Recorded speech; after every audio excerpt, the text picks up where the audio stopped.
Depuis 48 heures, l'avenir de Kylian Mbappé est de nouveau très incertain. Alors que le Times affirme que le numéro 7 du PSG a rejeté le Real Madrid, un journaliste spécialisé français annonce un accord avec les Merengues. La fin du mercato d'été avait marqué une pause provisoire dans le feuilleton Mbappé, même si la situation contractuelle de l'attaquant de 25 ans garantissait un rapide retour de ce sujet au premier plan dès le 1er janvier 2024.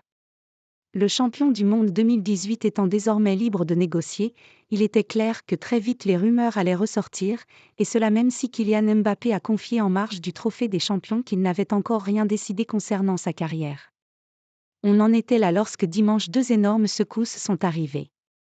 C'est d'abord le très sérieux Times qui affirmait qu'agacé de la pression mise par les dirigeants du Real Madrid, le joueur aurait refusé de signer quoi que ce soit, et que le PSG n'avait pas à s'inquiéter. Mbappé gagne monstrueusement plus au PSG.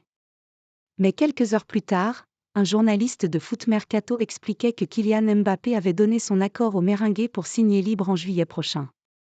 Une version démentie par l'entourage du joueur parisien et par des dirigeants du PSG, lesquels ont confirmé n'avoir aucune nouvelle de leur attaquant vedette sur une éventuelle prolongation ou un départ libre en fin de saison. Et on sait peut-être pourquoi.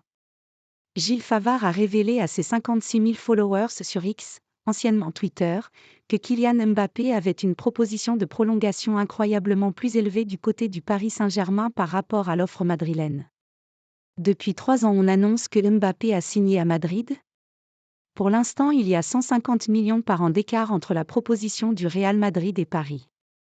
Dormez tranquille, pour l'instant aucune décision est prise, a expliqué l'ancien consultant de la chaîne L'Équipe, convaincu que l'argument financier n'est pas obligatoirement le seul à entrer en compte dans le choix de Mbappé. Mais forcément, à 150 millions de moins, n'importe quel être humain pourrait réfléchir à 2 fois avant de signer un nouveau contrat. Le Paris SG, via le Qatar, a de solides arguments pour convaincre Mbappé et notamment sur le plan financier et du projet dont il est le porteur. Mais par le biais de son président Florentino Pérez, le Real Madrid a déjà fait savoir qu'il ne comptait pas faire dans la surenchère et effectuer une offre indécente pour convaincre l'attaquant parisien de signer. Le prestige du club merengue est énorme, mais est-il suffisant pour effacer une incroyable différence financière ? Cela même si Mbappé l'a déjà fait savoir, peu importe où il signera, il gagnera très bien sa vie.